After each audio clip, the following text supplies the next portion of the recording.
방금 읽은 이 본문 말씀은 이스라엘 백성들의 유선적인 또 형식적인 신앙생활을 이제 지적하시는데요. 이제 그들이 보여주는 유선적인 종교 행위 중에 하나가 이 금식입니다. 금식.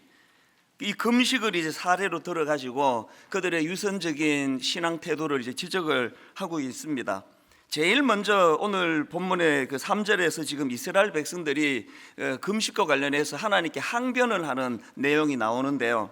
우리가 금식하되 어찌하여 주께서 보지 아니하시오며 우리가 마음을 괴롭게 하되 어찌하여 주께서 알아주지 아니하시나이까.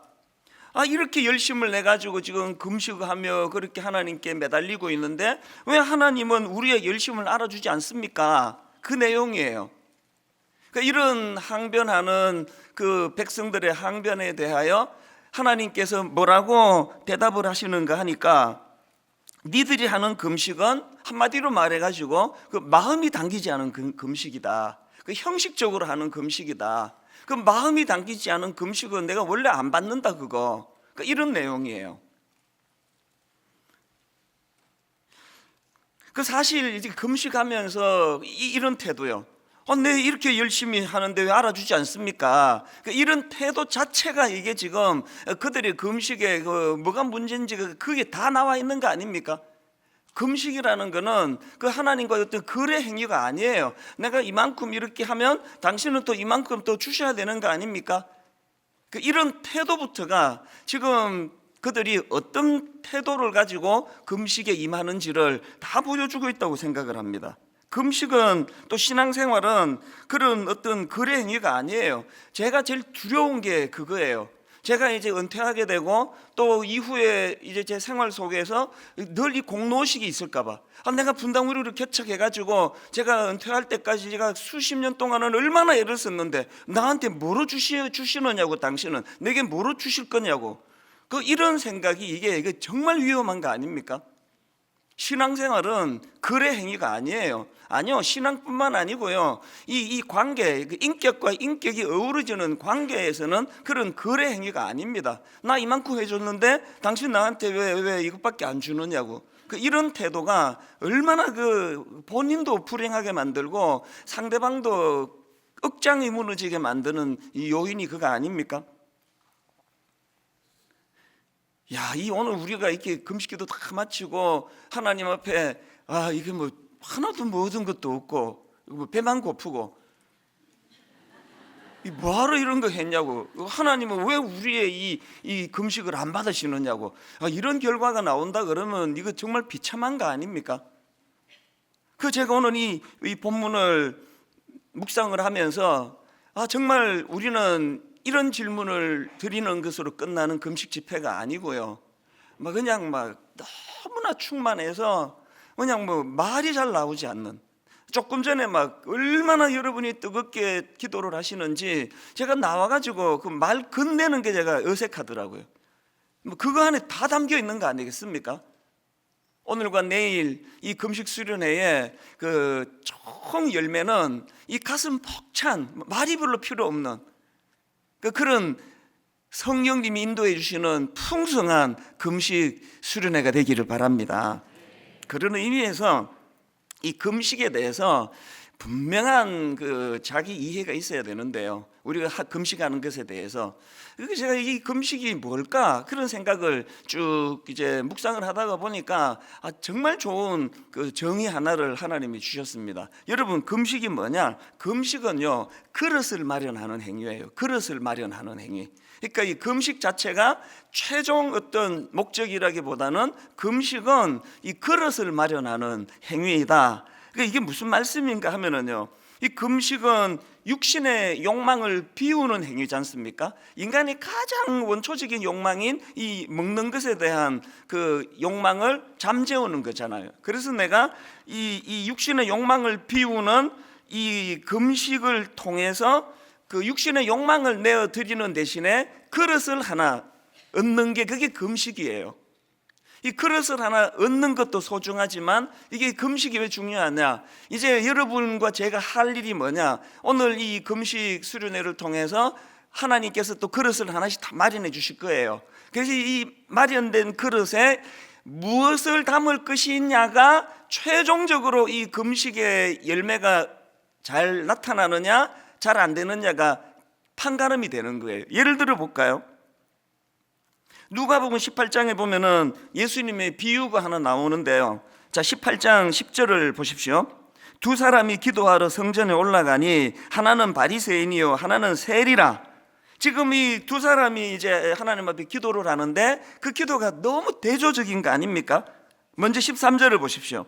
세리는 멀리 서서 감히 눈을 들어 하늘을 쳐다보지도 못하고 다만 가슴을 치며 이르되 하나님이여 불쌍히 여기소서 나는 죄인이로소이다 하였느니라. 지금 그 스스로를 그렇게 그 고개를 못 드는 죄인으로 생각하며 회개하는 그 세리의 기도가 나오는가 하면 그 앞에 11절을 보십시오. 바리새인은 서서 따로 기도하여 이르되 하나님이여 나는 다른 사람들 곧 토색, 불의, 간음을 하는 자들과 같이 아니하고 이 세리와도 같이 아니함을 감사하나이다. 나는 일회에 2번씩 금식하고. 지금 이 바리새인은 금식을 통해서 얻은 그릇에다가 뭘로 채웠습니까? 금식을 통해서 얻은 그 그릇에다가 교만과 우월감으로 채운 거 아닙니까? 그러니까 이 금식 행위 자체가 최종적인 목표가 되면 안 됩니다. 금식 자체가 최종적인 목표가 아니고 금식을 통해서 얻은 그 그릇에 나는 무엇으로 이걸 채울 것인가. 이게 안 되면은 안 한 것만 못한 금식이 돼요. 실컷 금식해가지고 빈 그릇 하나 받아가지고 거기에 그냥 우월감, 교만 그래가지고 막 그냥 내일부터 만나는 사람마다 그 당신 금식 수련회 왔어? 3월 1일 날 금식 수련회도 안 왔으면서 뭐 말이 이렇게 많아. 막 다락방 하면서도 내가 그 금식 수련회 참석한 입장에서 하는 말씀인데 이러면서 막 계속 이제 이 금식에 대해서 떠벌리고 다니면 그건 참 안 한 것만 못한 금식이에요. 이 포인트를 아시겠죠? 금식이라는 행위 자체가 최종 목표가 되면 안 됩니다. 금식은 하나님께 빈 그릇 하나 얻는 행위예요. 그리고 지금부터 이 빈 그릇을 무엇으로 채울 것인가. 절대로 여기에 그 예수님의 비유에 누가복음 18장에 예수님의 비유에 나오는 그런 바리새인 같은 사람이 없기를 바랍니다. 그래서 이제 오늘 저는 여러분들이 기도하시면서 자꾸 꿈을 꾸세요. 이제 이 금식을 통해 하나님이 빈 그릇 하나씩 다 영적인 빈 그릇 하나씩 다 주신다는데 이제 이번 학기 동안에 여기에 내가 뭘로 채울 것인가, 어떤 걸로 채우면 좋겠는가, 그러니까 이런 그 꿈을 꾸면서 이제 이 금식 수련회가 진행되면 좋겠는데요. 제가 이제 여러분을 도와드리는 차원에서 이제 그 금식으로 마련된 이 그릇에 그 무엇을 채우면 좋겠는가, 오늘 본문을 중심으로 몇 가지 제가 힌트를 좀 드리려고 합니다. 자, 첫째로요, 금식으로 마련된 이 내 마음의 그 빈 그릇에 뭘 채워야 되느냐? 하나님을 향한 굶주림의 회복, 그 하나님을 향한 굶주림을 채워야 돼요. 하나님을 향한 그 굶주림 회복이 뭔지는 그 3주 전에 설교 시간에 다 말씀을 드렸잖아요. 지금 오늘 본문에서 금식하는 이스라엘 백성들이 그 이스라엘 백성들에 대한 하나님의 서운하심이 어떤 내용입니까? 5절을 다시 보십시오. 그의 머리를 갈대같이 숙이고 굵은 배와 재를 펴는 것을 어찌 금식이라 하겠으며 여호와께 연락될 날이라 하겠느냐. 지금 여러분 머리를 갈대같이 숙이고 굵은 배와 재를 펴고 이런 그 구색을 다 갖춘 거예요. 모양은 막 너무 그 아름답게 지금 금식을 하고 있는데 하나님께서는 그런 겉보기의 구색을 다 갖춘 것 같은 너희들의 기도는 내가 받을 수 없다. 왜 그런 말씀을 하십니까? 그런 형식적인 행위 속에 너희들의 마음이 담겨져 있지 않다. 여러분, 우리가 금식을 하는 행위 자체도 그렇고요, 금식 이후에 우리 마음의 밭에다가 뭘 채워 넣어야 됩니까? 그런 어떤 그 행위적인 그런 모양새가 아니고 어떤 형식이든지 간에 좀 그 표현을 잘하는 분이 계시고 좀 내성적인 성격이고, 제가 새 아이를 길러 보니까요, 한 배에서 낳는데 그 기질이 다 다르고 표현이 다 달라요.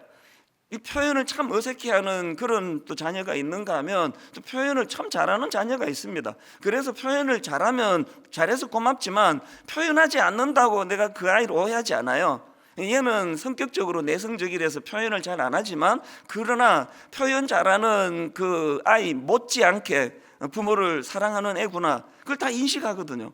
그러니까 이렇게 형식을 잘 갖추는 것도 중요하지만 중요한 건 하나님이 보시기에 그 사람의 마음의 내면, 그 중심 아닙니까? 이번 금식을 통해서 우리가 이 하나님을 향한 굶주림, 이 육신의 그 배고픔이라는 욕망과 싸워 이기면서 이번에 그 좋은 목표가 그거였잖아요. 내가 허기짐이 느껴질 때마다 주님을 생각하고 주님을 묵상하고 주님 더 사랑하기 원합니다. 그렇게 고백하자는 게 바로 하나님을 향한 굶주림의 회복, 그거 아닙니까? 제가 여러분에게 추천 도서로 권했던 존 파이퍼의 하나님께 굶주린 삶이라는 책에서 그 금식과 관련해서 이런 대목이 있습니다. 그리스도인 금식의 뿌리는 하나님께 굶주린 향수다. 참 의미가 굉장히 여러 가지 생각을 하게 만드는 내용 아닙니까? 그리고 또 이런 내용도 있습니다. 금식은 하나님을 사랑하는 모든 행위에 도움이 된다. 하나님을 가장 중시하는 마음이 금식을 통해 늘 민감하게 깨어 있는 것이다. 금식은 이 문제를 그냥 두지 않고 자꾸 질문하게 한다. 나는 정말 하나님께 굶주려 있는가? 그분을 그리워하고 사모하는가? 아니면 어느새 그분의 선물로 만족하고 있는가? 여러분, 이제 이 금식을 통해서 얻게 될 그 빈거에서다가 이 하나님을 향한 굶주림의 회복으로 채워지기 원한다면 오늘 내내 이 질문을 던지십시오. 나는 정말 하나님께 굶주려 있는가? 나는 그분을 그리워하고 사모하고 있는가? 나는 어느새 그분의 선물로 만족하고 있는 그 애플파이라고 상징적으로 표현되는 그분의 선물을 내가 몰두하고 있는 태도는 혹시 없는가? 자꾸 질문을 하셔야 돼요. 교구 목사님과 전사님이 이제 신방을 가서 들은 이야기를 제게 전했는데요. 그분은 다락방 모임을 안 나가신다는 거예요. 그 다락방을 왜 안 나가시느냐고 물으니까 이런 대답을 했습니다. 기대감을 갖고 다락방에 갔는데 시간이 너무 아깝다, 시간만 낭비하는 것 같다, 그런 이야기를 하는 거예요.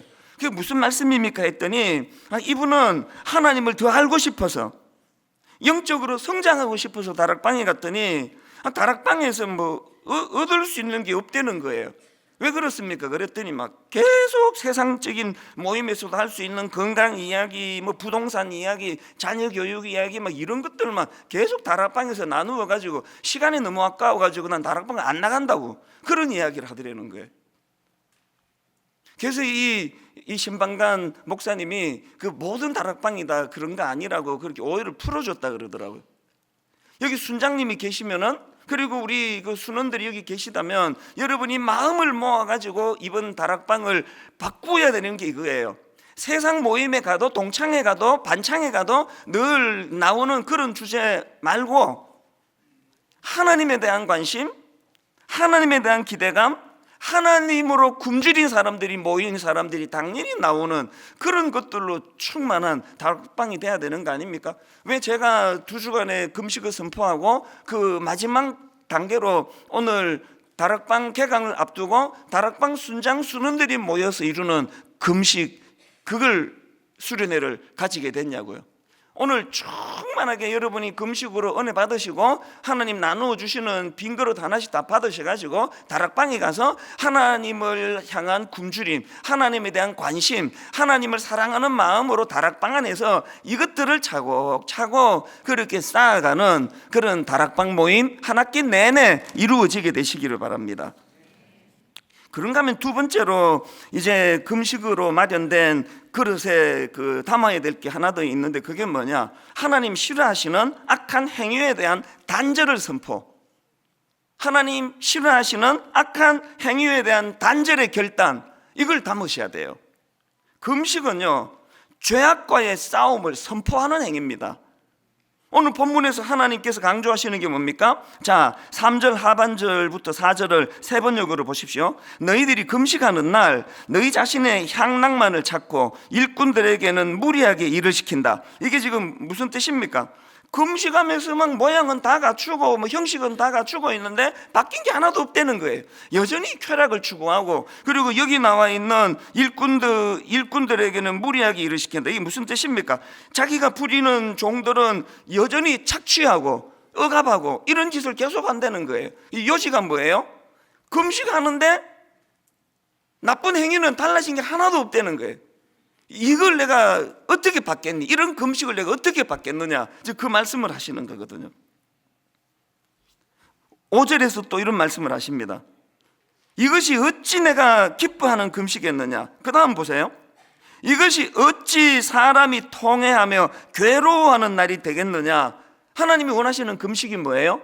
괴로워하는 마음을 가지려는 거예요. 뭐에 대하여?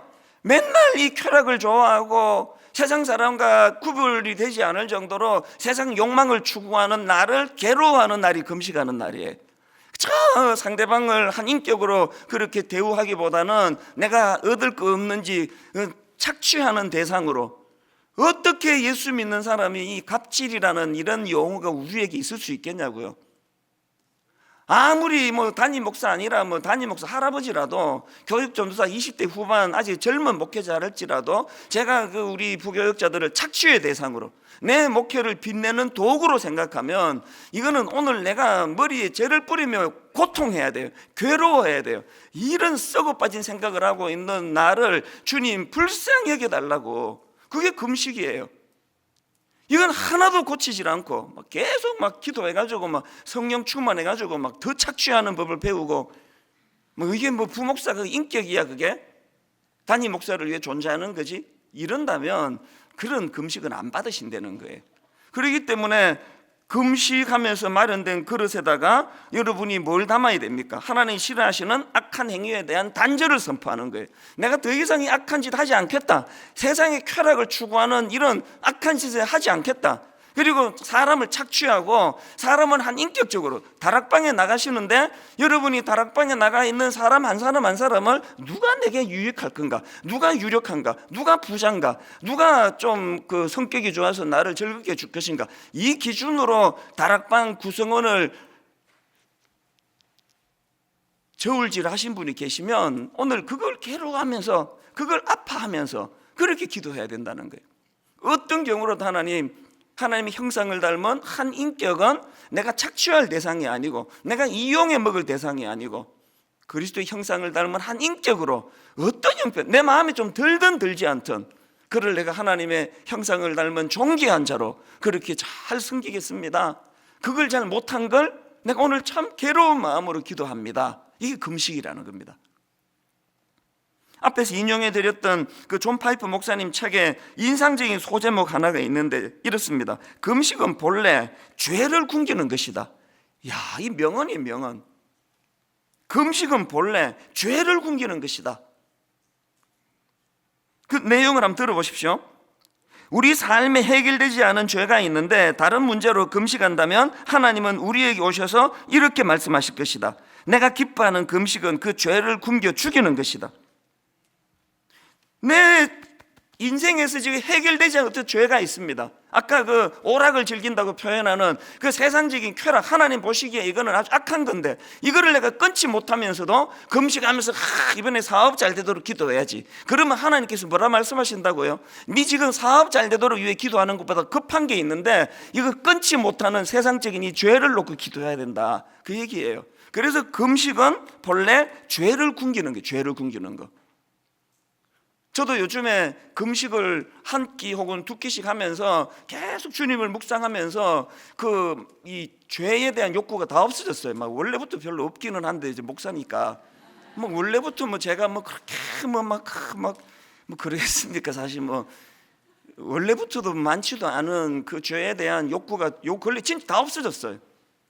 그리고 막 용서 못할 사람들 리스트가 쫙 떠올라서 한꺼번에 다 그냥 쫙 다 용서하고. 그 왜 그렇습니까? 금식을 통해 내 죄를 굶겼거든요. 죄를 굶겼더니 마음에서 그 죄에 대한 욕구를 부추기는 것들이 힘을 잃어가지고 더 이상 이렇게 저를 이렇게 충동지를 못하는 것 같아요. 꼭 이런 설교를 하면 그 다음부터는 제 아내나 애들을 간증을 시킬 거예요. 우리 가정에서 내가 얼마나 지금 변하고 있는지를 저희 집사람이 알 거 아닙니까? 웃으시는 분들은 좀 비웃는 것 같은데요. 한번 저를 따라해 보시겠습니까? 금식은 본래 죄를 굶기는 것이다. 금식은 본래 죄를 굶기는 것이다. 이번 금식으로 마련된 그릇에다가 하나님 싫어하시는 악한 행위를 단절해야 되겠다, 이런 결단으로 채우시는 저와 여러분 되시기를 바랍니다. 오늘 본문 6절을 이런 차원으로 읽으셔야 돼요. 6절에서 이제 하나님이 기뻐하시는 금식이 이렇다. 그러면 주시는 말씀을 보세요. 내가 기뻐하는 금식은 흉악의 결박을 풀어주며 멍에의 줄을 끌어주며 압제당하는 자를 자유하게 하며 모든 멍에를 꺾는 것이 아니냐. 여기에 지금 이 말씀이 왜 나왔는지 아십니까? 이 말씀은요, 그 앞에 3절에 대한 주님의 대안이에요. 3절, 너희가 금식하는 날에 오락을 구하며 온갖 일을 시키는도다. 자기가 부리는 종들을 착취하고 억압하던 그 사람들이 어떤 금식을 통해서 뭘 하는 거예요? 그렇게 그냥 억압하고 착취하던 그 사람이 금식을 통해 6절을 다시 보세요. 흉악의 결박을 풀어주며 멍에의 줄을 끌어주며 압제당하는 자를 자유하게 하며 그 모든 멍에를 꺾는 행위가 뒤따라올 때 이게 내가 기뻐하는 금식이다. 아시겠죠? 금식은 내 악한 행위를 단절하고 악한 행위에 대해서 내가 더 이상 내가 이런 악한 짓 하지 않겠다, 그런 결단이 포함된 금식을 하나님이 기뻐하신다는 겁니다. 9절 하반절도 마찬가지예요. 하나님이 기뻐하시는 금식이 어떤 금식이냐? 만일 네가 너희 중에서 멍에와 손가락질과 험악한 말을 제하여 버리고, 이 말씀은 왜 나왔는지 아십니까? 4절을 보세요.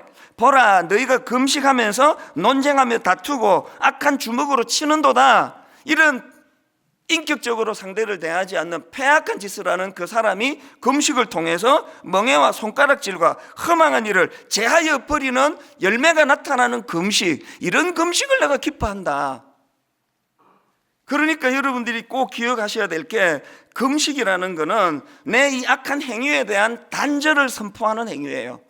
이번 금식을 통해 아내에 대하여 함부로 대하고 남편에 대하여 날마다 그를 무시하고 또 자녀에 대하여 그 JTBC에서 나온 그 무슨 스카이 캐슬인가 하는 그런 영화를 보면서 어떻게 날 저렇게 모델로 드라마도 만들었지? 이런 생각을 가지는 분이 계시다면, 자녀에 대하여 과도한 세상적인 방식으로 길렀던 것들을 향해서 회개하고 이거 내가 단절해야 되겠다, 그런 결단이 나와야 하나님께서 그 금식을 기뻐하신다는 겁니다.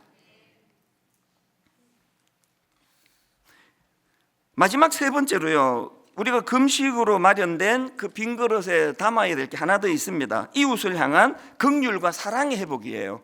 방금 읽어드린 6절 7절 다시 한번 보십시오. 하나님이 어떤 금식을 기뻐하십니까? 내가 기뻐하는 금식은 흉악의 결박을 풀어주며 멍에의 줄을 끌어주며 압제당하는 자를 자유하게 하며 모든 멍에를 꺾는 것이 아니냐. 또 줄인 자에게 내 양식을 나누어 주며 유리하는 빈민을 집에 들이며 헐벗은 자를 보면 입히고 또 내 고륙을 피하여 스스로 숨지 아니하는 것이 아니겠느냐. 제가 이 구절을 보면 좀 놀란 게 뭐냐, 저는 금식이 이게 영적인 행위이기 때문에 너희들이 제대로 된 금식을 위해서는 나를 사랑해야 되고, 나를 사랑하기 위해서는 첫째 둘째 셋째 알겠지, 내게만 집중하란 말이야. 여호와 하나님에게만 집중하면서 금식하는 말이야 하는 그런 답이 나올 줄 알았는데, 그거는 바닥에 깔고 그러면서 나오는 게 다 그 이웃에 대한, 사람에 대한 배려 이야기 아닙니까? 제대로 된 금식을 행하려면 그 자기 영향력 아래 놓여 있는 이웃들을 정말 하나님 사랑하는 마음으로 그를 사랑하고 품고 용서해야 된다는 그 이야기예요. 그래서 여러분, 우리가 여기서 꼭 기억해야 될 게 뭐냐, 하나님께서는요 금식을 그렇게 단순히 어떤 영적인 문제, 하나님과의 관계 회복으로만 몰고 가는 거 원치 않으세요.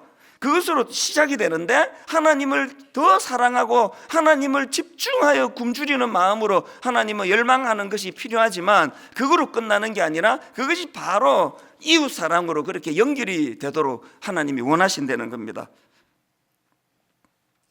예수님의 근본 정신이 이거 아닙니까? 여러분 아시는 마태복음 22장에 한 율법사가 예수님께 질문을 던집니다. 자, 마태복음 25장 35절부터 보십시오. 그 중에 한 율법사가 예수를 시험하여 묻되 선생님 율법 중에서 어느 계명이 크니까? 그랬더니 37절에서 이렇게 말씀하십니다. 예수께서 이르시되 네 마음을 다하고 목숨을 다하고 뜻을 다하여 주 너희 하나님을 사랑하라. 뭐 율법의 정신을 뭐 이것만큼 잘 설명한 게 있습니까? 근데 그렇게 하고 끝내지 않으세요. 네 마음을 다하고 목숨을 다하고 뜻을 다하여 주 너희 하나님을 사랑하라. 이게 율법의 가장 큰 계명이다. 그렇게 말씀하시고는 이걸 어디로 연결시키느냐? 그 다음 37절 예수께서 이르시되 37절부터 다시 한번 보세요. 예수께서 이르시되 네 마음을 다하고 목숨을 다하고 뜻을 다하여 주 너희 하나님을 사랑하라 하셨으니 이것이 크고 첫째 되는 계명이요 둘째도 그와 같으니 내 이웃을 내 자신같이 사랑하라 하셨으니, 주님이 이걸 어디로 연결시키는지 아시겠죠? 당연히 율법의 근본 정신은 하나님을 마음 다해 사랑하는 거지. 이거는 뭐 말해서 입만 아픈 이야기지. 그러나 그것으로 끝내면 안 돼. 네가 진짜 하나님을 그렇게 사랑한다면 그 사랑이 네 이웃에게 흘러가도록 해야 된다. 이게 지금 오늘 본문에서 금식의 정신을 가르쳐주시는 하나님의 말씀 안에 그대로 녹아져 있는 거 아닙니까? 이런 차원에서 6절, 7절을 꼼꼼히 여러분이 살펴보고 묵상하시면서 내가 하나님 앞에 오늘 어떤 부분을 회개해야 되는가, 뭘 괴로워하면서 하나님 앞에 금식해야 되겠는가, 이것들을 살펴보셔야 되는데요. 자, 6절 천천히 한번 읽어드릴게요. 내가 기뻐하는 금식은 흉악의 결박을 풀어주며 멍에의 줄을 끌어주며 압제당하는 자를 자유하게 하며 모든 멍에를 꺾는 것이 아니겠느냐. 또 줄인 자에게 내 양식을 나누어 주며 유리하는 빈민을 집에 들이며 헐벗은 자를 보면 입히고 또 내 고륙을 피하여 스스로 숨지 아니하는 것이 아니겠느냐. 이걸 하나님이 얼마나 기뻐하셨던지 그 8절부터 이제 이런 행위를 하면서 금식하는 자에 대하여 주시는 축복을 보시오. 이게 이제 딱 여러분이 받으실 또 누리셔야 될 복인데요. 8절부터 보십시오. 그리하면 어떻게 하면? 금식을 통해서 하나님을 향한 굶주림을 회복할 뿐만 아니라 그것을 이웃을 향한 사랑으로 이것을 긍휼로 흘려보내면, 그리하면 너의 빛이 새벽같이 비칠 것이요 너의 치유가 급속할 것이며 너의 공의가 네 앞에 행하고 여호와의 영광이 너의 뒤에 호위하리니 내가 부를 때에는 나 여호와가 응답하겠고 내가 부르짖을 때에는 내가 여기 있다 하리라. 아까 앞에서는 맘만 금식해도 막 외면하시고 고개도 안 보시고 안 돌리시고 그래서 막 아무리 금식해도 왜 우리 금식을 하나님은 이렇게 외면하십니까? 그랬는데 여기서 보니까 막 네가 부를 때에는 나 여호와가 응답하겠고 네가 부르짖을 때에는 내가 여기 있다. 그렇게 내가 하겠다. 어떻게 하면은 하나님을 향한 굶주림을 회복할 뿐만 아니라 그 하나님을 향한 굶주림을 이웃을 향한 긍휼과 이웃을 향한 사랑으로 연결시키면, 그리하면 이렇게 하겠다는 거예요. 그래서 저는 이번 금식 수련회를 통해서 이제 부부 관계가 더 좋아질 거라고 확신합니다. 하나님을 뜨겁게 사랑하기 때문에 그 상대방의 허물이, 제가 결혼 생활을 해보니까요, 상대방이 불쌍해지면 모든 게 다 해결이 돼요. 신혼 때는 그냥 여전히 이제 그 앞에 여자에 대한 미련이 좀 있어가지고 계속 비교가 되더라고요. 신혼 때는 계속 그 앞에 선본 여자, 또 그 앞에 선본 여자, 또 그 앞에 선본 여자, 계속 매 주말마다 선을 받기 때문에 계속 선본 여자들과 제 아내랑 비교를 많이 했어요. 그래서 요거는 우리 집사람보다 그 여자가 훨씬 나은 것 같은데 내가 선택을 잘못했나? 계속 그 생각을 하면서 지적을 많이 했어요. 그래서 당신은 말이야 그 앞에 여자처럼 내 말은 속으로만 이야기하고 왜 이렇게밖에는 못하느냐? 당신은 왜 이러냐고 막 계속 그 지적을 하는데 하나도 안 바뀌더라고요. 요즘에는요, 제가 이제 믿음이 좀 생겼어요. 목사가 되고 나서 저는 제 아내가 바뀌어서 가정이 회복된 게 아니고요, 저는 제 아내의 모든 연약함이 다 불쌍해요. 너무 마음이 긍휼함이 많아요. 그래서 이 사람을 보면은 뭐 50대가 됐으니까 지금 20대 만나서 지금 50대가 됐으니 뭐 외모나 이 모든 게 뭐 젊을 때 같겠습니까만 저는 젊을 때보다 지금이 더 흡족해요. 더 만족이 됩니다. 왜? 긍휼한 마음으로 보니까요, 장점은 너무 사랑스럽고 약점이 보이면 주님의 사랑으로 긍휼한 마음이 들어요. 너무 안쓰러워요. 이거 중년이 되면 여성 호르몬이 나와가지고 또 막 살이 좀 찌잖아요. 그러면 당신은 뭐 이 살이 그렇게 쪘냐고. 그러면 그 남자는 금식해야 돼 지금부터.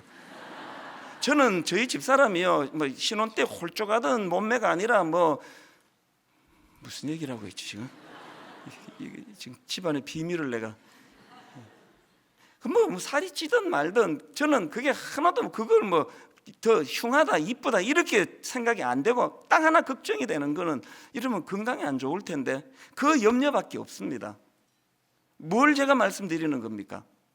하나님을 사랑하고 하나님 향한 사랑이 깊어지면 그것이 아내에게 자녀에게로 흘러가는데, 하나님의 대표적인 성품이 긍휼하심 아닙니까? 나를 긍휼히 여기심. 부부관계가 당연히 좋아지는 거 아닙니까?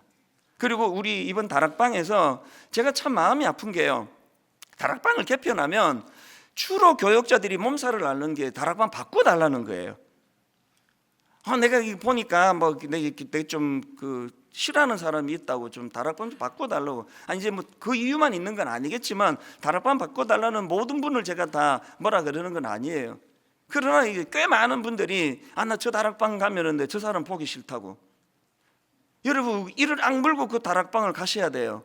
그리고 이렇게 많은 사람이 많은 이 교회에 하필 그 사람하고 한 다락방으로 묶이겠냐고요. 그게 하나님의 의도하심이, 하나님 의도하심. 니는 걔랑 꼭 한 다락방 해야 된다. 옮겨보세요. 그 사람 또 이사 가가지고 따라갈 거예요. 그럼 운명이 운명. 여러분의 꼴 보기 싫은 그 사람과 다락방 반드시 해야 돼요. 왜 해야 돼요? 하나님은 그 사람을 붙여주심으로 이를 악물고 그를 사랑할 수 있도록, 그를 불쌍히 여길 수 있도록. 다락방은 그런 실습 장소예요. 이번에 다락방 개편대에 쓱 가보고 너무 좋은 분들만 있으면 딴 데로 옮겨달라 그러세요. 유익한 게 하나도 없습니다. 보니까 그냥 밑상 쓰는 사람 하나도 있고, 입 열었다 그러면 지 혼자 다락방 말 다 하는 사람이 있고, 그런 다락방에 가면 성령 충만한 결과가 있을 거예요. 이 인간도 인내를 하면서 내 참지 않으면 안 되고, 저 인간은 생각만 해도 꼴보기 싫어 죽겠고, 완전 밥 마신 여자도 하나 있고, 그런 다락방으로 구성이 되면 하나님이 흡족하실 거예요. 네 진짜 하드 트레이닝을 하는구나. 다락방은요, 내 어떤 외로움을 충족시키기 위한 의도도 있지만 다락방은 훈련 장소예요. 내가 정말 하나님을 사랑한다면 그 사랑의 물꼬가 흘러가지고 내가 참 보기 싫은 저 사람까지도 품을 수 있도록. 저는 오늘 이 말씀의 결론을 이렇게 내리기 원합니다. 두 가지 더 말씀을 드리고 이제 결론을 맺으려고 하는데요, 오늘 설교 제목이 무엇으로 채우시렵니까? 예요. 금식하면 여러분 이제 영혼의 빈 그릇을 하나씩 받게 돼요. 이번 학기에 여러분 그 영혼의 빈 그릇에 무엇으로 채우시렵니까? 세 가지 말씀드렸죠. 하나님을 향한 굶주림, 하나님께서 싫어하시는 악한 행위에 대한 단절 선포, 이웃을 향한 긍휼과 사랑의 회복, 이런 것들로 이것들을 다 채워나가면 열매 하나가 열매 하나가. 저는 아까 우리 교역자 찬양팀 전도사님이 찬양을 부르는데요, 이렇게 눈물이 핑 돌았습니다. 이렇게 울컥해지는 거예요. 주 예수보다 더 귀한 분은 없네. 우리 부모님 세대가 그때는 저녁 예배 때 가족 특송이 많았습니다. 그리고 또 구역 특송이 많았거든요. 내 좀 과장된 기억인지 모르겠는데요, 그 특송할 때 다섯 특송을 하면 그 중에 하나가 이 찬양을 부르더라고요. 제가 전사님이 조금 전에 이 찬양을 부르는데 왜 마음이 이렇게 울컥했는지 아십니까? 그 어른들 얼굴이 막 스쳐가는 거예요. 제 중학교 때, 내 고등학교 때 저녁 예배 앉아 있으면 어른들이 이 찬양을 얼마나 자주 불렀는지 몰라요. 하나같이 울먹울먹하면서 주 예수보다 더 귀한 것은 없네. 이 세상 부귀와 바꿀 수 없네. 영축을 내 대신 돌아가신 그 놀라운 사랑 잊지 못해. 세상 즐거움 다 버리고 세상 자랑 다 버렸네. 주 예수보다 더 귀한 것은 없네. 예수밖에는 없네. 이것 없이는 싫어하는 사람 품을 수 없습니다. 싫은 게 싫은 거지. 어떻게 그게 이혼하자 이래야지. 그 싫은 게 어떻게 긍휼로 바뀔 수 있느냐고요. 그건 내게서 나오는 힘이 아닙니다. 주 예수보다 더 귀한 것은 없네. 저는 오늘과 내일 이 금식 수련회 모든 우리가 하나님께 드리는 금식과 기도와 찬양과 모든 우리의 행위 딱 이 하나로 열매 맺으면 좋겠습니다.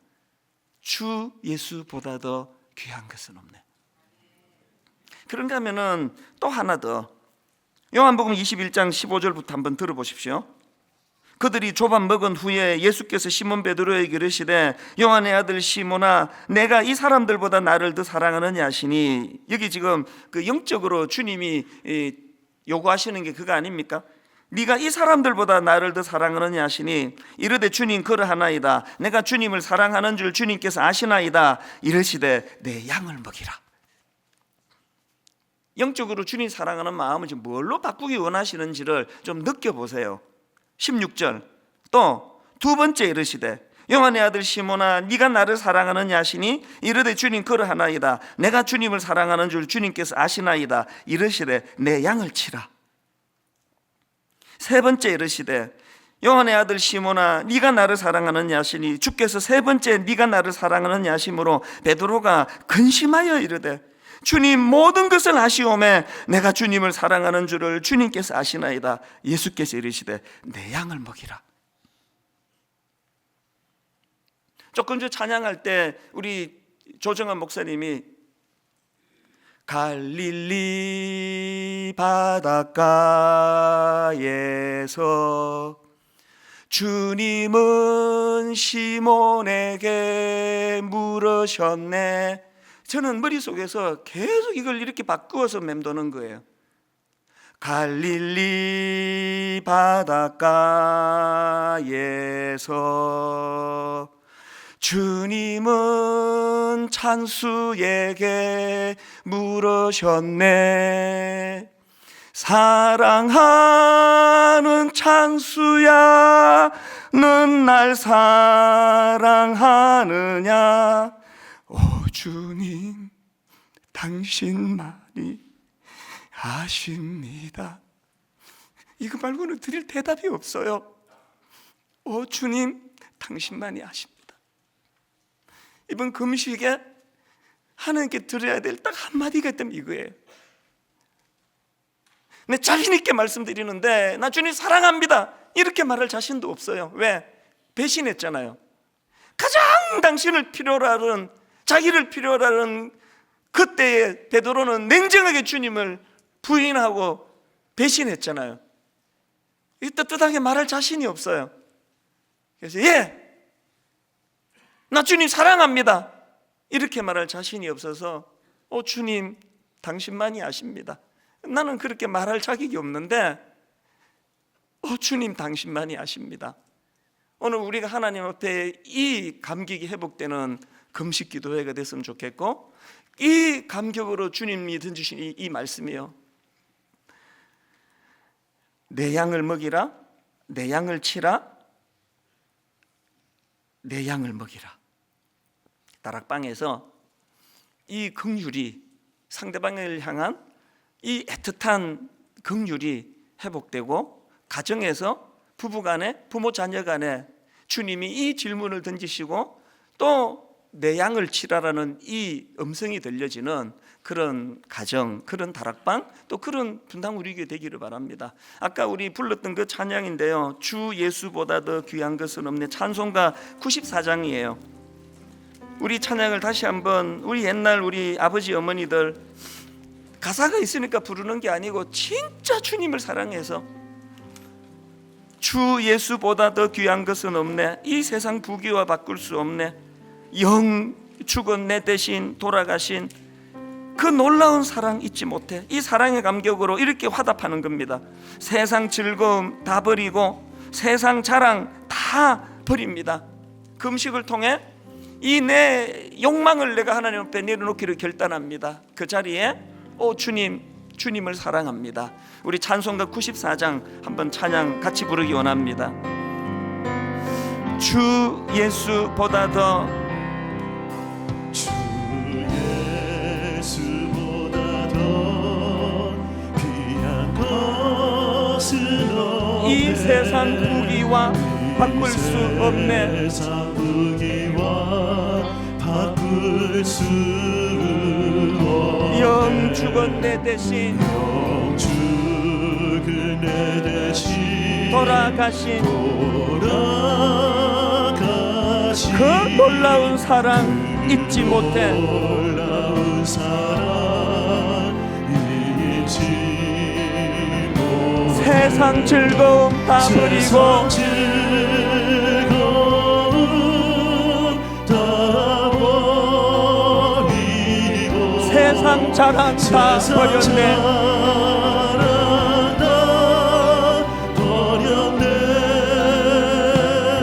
주 예수보다 더 귀한 것은 없네. 예수 밖에는 없네. 주 예수보다 더 귀한 것은 없네.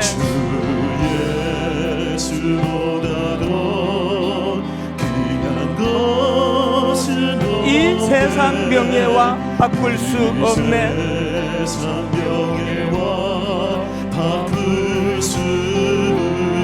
이전에 즐기던 세상 일도 이렇게 고백하실 수 있겠습니까? 주 사랑하는 마음 뺏지 못해. 우리 2절 다시 한번 가사를 생각하시면서 주 예수보다 더 귀한 것은 없네.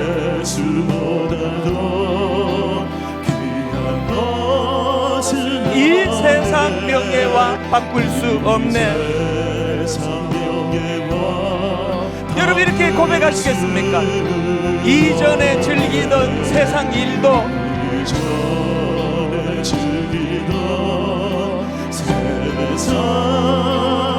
주 사랑하는 마음 뺏지 못해.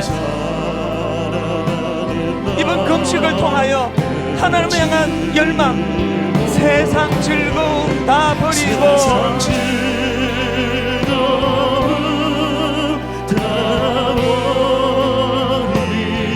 세상 자랑 다 버렸네.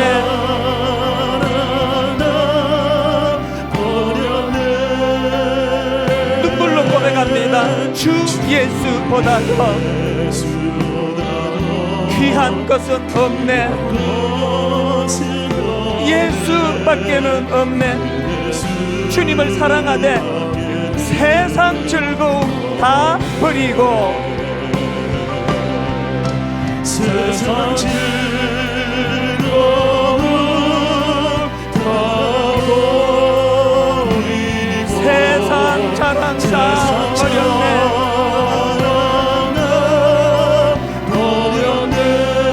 진실로 고백합니다. 주 예수보다 더 귀한 것은 없네. 예수 밖에는 없네.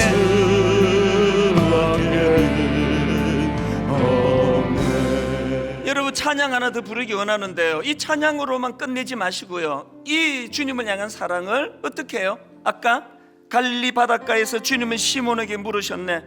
사랑하는 시몬아, 넌 날 사랑하느냐? 주님 당신만이 아십니다. 이렇게 고백하는 베드로에게 너 그렇게 나를 사랑한다면 내 양을 치라, 내 양을 먹이라. 다락방에서 만나는 어릴 때 그 부모에게 받은 상처가 치유 안 돼서 계속 관계의 어려움을 겪는 그 박 집사를 내가 그를 불쌍히 여기는 마음으로 니들이 그를 불쌍히 여겨줄 수 없겠니? 다락방에서 만나는 그 어떤 순장님은 너무 성격이 내성적이라서 다락방을 잘하고 싶은데 그 성격적으로 잘 되지 않아 괴로움을 겪고 있는데 내가 너를 그 순장님 다락방으로 배정해 줄게. 네가 그 순장님을 긍휼한 마음으로 좀 섬겨주지 않을래? 네 다락방에서 만나게 되는 그 어떤 이 집사, 이런 인격적으로 결함이 좀 있는 사람이야. 그래서 온 세상에 다 따돌리고 왕따 당하고 그렇게 소외감을 받는 그 사람을 네 다락방에 내가 붙여줄라 그래. 사랑하는 시몬아, 너 날 사랑하느냐? 주님 당신만이 아십니다. 너 나 사랑한다면 내 양을 치라. 그를 불쌍히 여겨다오. 남편에게, 아내에게 그대로 적용될 수 있다고 생각합니다. 네 남편이 어릴 때 받은 상처가 치유가 안 돼서 성인 아이라 그러잖아요.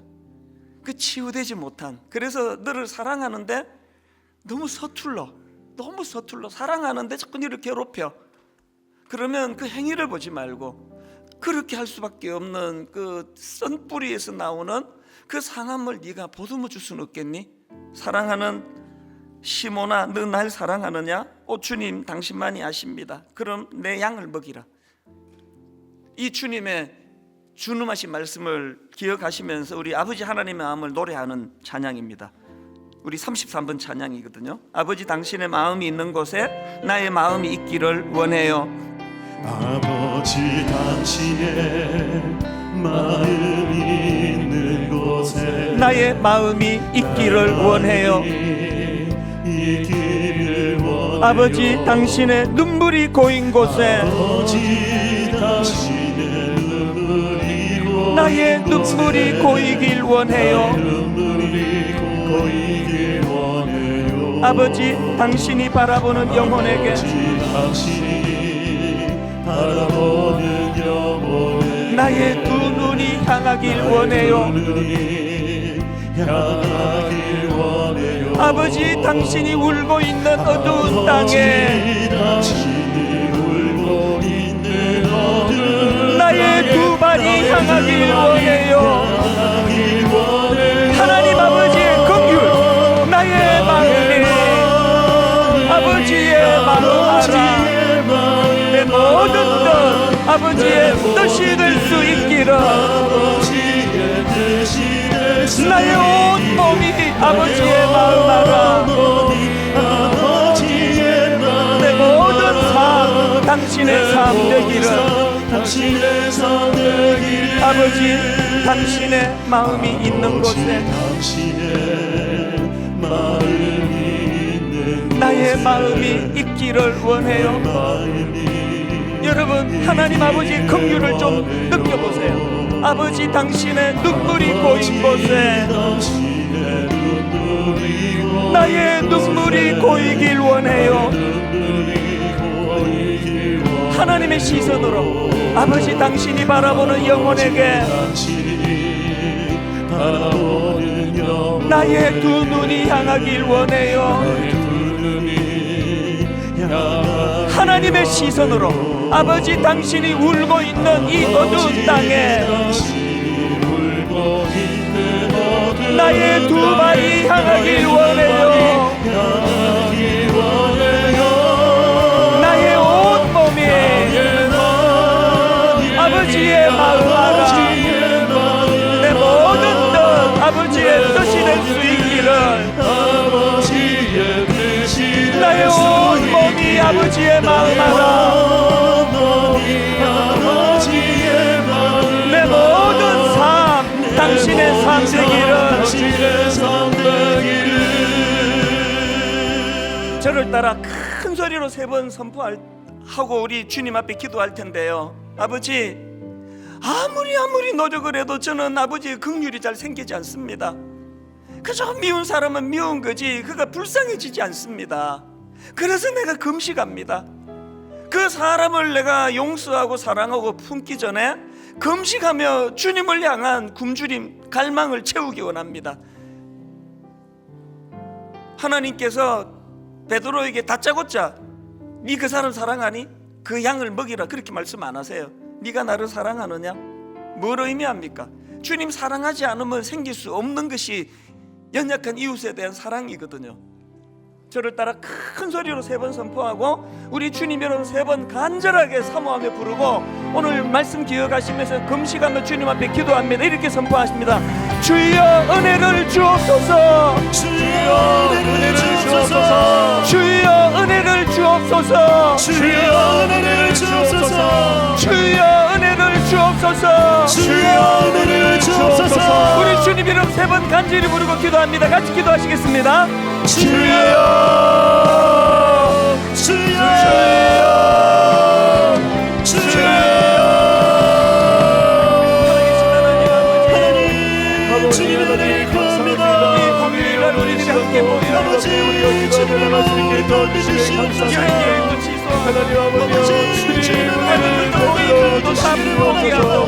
하나님 아버지 시간이 자리에 모여 하나님 앞에 기도하는 주님의 자녀들 앞에 모여 더욱더 주님의 사랑 가운데 거하게 하여 주옵소서. 하나님 아버지 우리를 연약하고 부족한 저희들입니다. 하나님 아버지 주님만이 우리의 소망이시며 주님만이 우리에게 은혜를 베풀어 주신 아버지 주님께서 하나님 아버지 주 예수보다 더 귀한 것은 없는 줄로 믿사오니 세상의 어떤 명예와 권력보다도 하나님 돈보다도 우리가 오직 주님만이 우리가 의지하며 나갈 수 있는 삶이 될 수 있도록 아버지 하나님 역사해 주시고 주님 인도하여 주시옵소서.